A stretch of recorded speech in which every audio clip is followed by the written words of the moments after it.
dear students. Welcome back to my class on poetry. Now we shall move on to the next poem. It is Hawk Roosting by Ted Hughes. So the word hawk refers to a bird which we call in Tamil as Parundu. You can see this image here. So hawk is a bird and we call it Parundu in Tamil. The word roasting here refers to the way in which the birds sit and relax or sit and rest.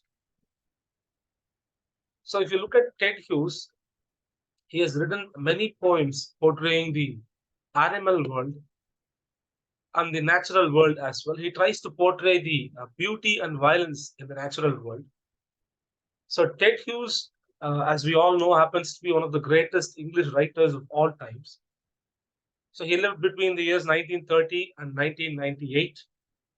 This particular poem, Hawk Roosting, was written in the year 1960. So as I told you, he explores the themes of innocent animal savagery and violence and beauty in nature. So if you look at this poem, it is written from the perspective of a hawk. The narrator of this poem happens to be a hawk, which tries to uh, give us a piece of its mind. So if you read through this poem, it will be narrated as if the hawk is talking to you. So this is a visual poem as well. This poem contains a good imagery, which we see through the eyes of a bird, a hawk. Now let us go into the poem. I sit in the top of the wood, my eyes closed. So now the hawk is roosting, that is resting, at the top of a large tree. So look at the way, the bird starts speaking. I sit in the top of the wood, my eyes closed. Inaction. I'm not doing anything. I'm inactive. I'm just taking rest. No falsifying dream. I don't have any false hopes. I don't have any false dreams. Now, if you look at this expression, it is a direct attack on mankind. So men, even when they are resting, they have all thoughts of their future, all thoughts of their ambitions. They dream about this and that and all that. But this bird, the hawk, says, I don't have any falsifying dreams. I don't have false hopes. I am inactive. I'm taking rest. Between my hooked head and hooked feet, or in sleep, rehearse perfect kills and eat.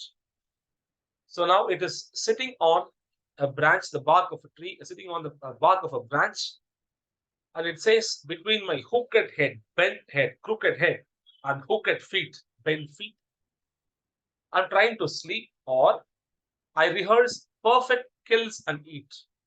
So usually we rehearse something which we need to do perfectly, and we do it in a conscious state. But what this hawk is telling us is, I rehearse my kills in my dream. I don't have any false dreams, but in my sleep, I rehearse. I practice how to kill and get my prey and eat my prey. So this is what the hawk tells us in the first stanza. The second stanza, now it is sitting on the top of a tree. From there, the bird is able to see the entire forest. Now, the bird says, the convenience of the high trees, the air's buoyancy, and the sun's ray are of advantage to me. So it is enjoying the height of the trees. So obviously, human beings cannot go and perch on such a tall tree. But the bird says, I'm able to see everybody. I'm able to dominate everybody. Everybody is at the mercy of me. Why? Because the height is an advantage. Because the bird hawk is able to fly higher than many other birds. The air's buoyancy, the force of the air is helping me to fly the way I want to. The force of the air is what meant by the word buoyancy. So the buoyancy of the air helps me to fly the way I want to. And the sun's ray, the brightness, or of advantage because the hawk has a very good eyesight. It is because of the sun's rays. In the daylight, it is able to hunt the way it wants to. So all these things contribute, and these things, make a great advantage to me to hunt. And the earth's face upward for my inspection. So now the earth is facing upwards, okay, from the bottom at the face of the hawk, which is bending down to see the earth. Like an inspector, it says. I'm able to inspect every part of the ground. I'm able to inspect whatever moves on the surface of the earth.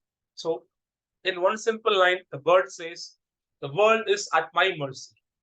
I can do anything I want. Next stanza. My feet are locked upon the rough bark. It is holding the rough bark of the branch, the tree. Its feet are so perfect. The feet of the bird are so perfect that it took the whole of creation to produce my foot. So probably the bird is talking about evolution. So my feet are so perfect because of this evolution, which perfected it year after year, generation after generation. Now my feet are perfect. So only using its claws, hawk is able to catch its prey. They say it can even carry a baby. That's what many legends tell us, many stories tell us. I don't know how far it is true, but the claws of a hawk are so powerful and perfect to catch the prey. It just carries cattle away. It catches anything it wants and it flies away because its claws are so perfect. So it is so perfect that it took the whole of creation to create this. It took many years to create this. So God, like a sculptor, has done a lot of work on my feet. He has perfected me. To what extent? Now I hold creation in my foot. I am able to hold anything that is created by God in my foot. So the previous line, the bird also says, my each feather. His feather is also perfect. So the body of the hawk is perfect. Its claws are perfect so that it can catch any living creation with its claws, that is its feet. Next stanza. Or fly up and revolve it all slowly. So with my body that is perfectly made, I'm able to fly up and revolve it all slowly. I'll be able to revolve around the earth. The surface of the earth is below me. I'm able to revolve all slowly, like they say, you should watch it like a hawk. That's how the expression goes. So the hawk is able to watch everything on surface of the earth as it revolves around the sky. So it's able to dominate. It's sheer dominance. The bird is able to dominate the world. It looks at everything from the top as it revolves slowly. I kill where I please because it is all mine. So in this line, the domination of the bird is exposed, or the authority of the bird is exposed. The bird says, I kill where I please. I get to choose where I want to hunt. I can hunt anywhere because the whole world is at my mercy. So it is all mine. It's all mine. I'm able to see everything. So I'm able to hunt wherever I want. Everything is mine. All creation is in my feet, it says. There is no sophistry in my body. The word sophistry means using false logic to attain something. It is a kind of a cheating. But it says I don't have to cheat. There is not even, say, an iota of sophistry in my body. I don't have to cheat because my manners are tearing of heads. I know only to kill, it says. I know only to attack. I have no other manners except tearing of heads, tearing, ripping of heads, because it has the power to rip the heads of its prey. It can just take away the heads of any innocent animal on the earth. My manners are tearing off heads. My manners are nothing else. Because human beings, on the other hand, they do all sorts of cheating and try to be polite even if they are doing something terrible, even if they are betraying somebody, they'll be very polite, trying to act very friendly. But the bird says, I'm not like you guys. I'm completely different. I'm able to do whatever I want. My manners are nothing but to kill. So we know that hawk is a bird which is at the top of the food chain. So it's a kind of a predator which can hunt any animal. So it can take the head of any animal. That's what it is saying. The allotment of death. Okay, I allot death to creation. Like Lord Emma, it says, I allot death to my beings. For the one path of my flight is direct through the bones of the living. I can just fly through the bones of the living animals. I have the power to destroy the lives of innocent animals. So one path of my flight is direct through the bones of the living. So my path is direct, and I can just fly through and kill any living being. No arguments assert my right. I don't have to assert my right with any argument. There are no questions asked. So it is like a king. You cannot raise questions against the king who is so authoritative, who is so powerful. Since this bird is at the top of the food chain, it says no questions, okay, no mercy, okay, no questions asked, no mercy. I don't have to assert my flight with arguments. The sun is behind me. When I fly fast, even the sun is behind me. He says, I am the most powerful creature in the world. Nothing has changed since I began. So nothing has changed since I began. I've been doing this for millions of years, ever since my species was created. My eye has permitted no change. My eye has undergone no change. My eye is perfect. I can see anything and everything from the top.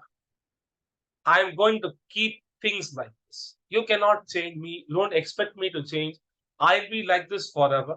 I'm going to keep things like this. I'll hunt, I'll kill, I'll eat. Nobody can ask. So this poem, gives us a perspective of a bird, gives us the perspective of a bird, that is a hawk. And if you read through the poem, you understand the authority with which the bird speaks. The bird does not care about anything. The bird is direct. It does not say backbite or backstab. It knows only one thing: to attack and kill. So if you read this poem as a human being, obviously, you would feel guilty, because we try to be friendly, we try to be, polite, though we are doing something terrible. That is the curse of human beings. But if you look at this bird, it has the authority to do anything. It is at the top of the food chain. It can kill, it can hunt. Nobody can question. Okay, so this is how, Ted Hughes, is able to give us a picture of what is happening in the animal kingdom. So what would it feel like, to be inside the head of a bird, the hawk? So the themes are very simple. He talks to us about the violence and the beauty of nature. So it is a perfect creation, but still it is a violent creation.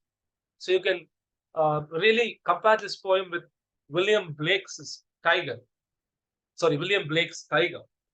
So if you look at these two poems, we understand the violence and beauty in nature.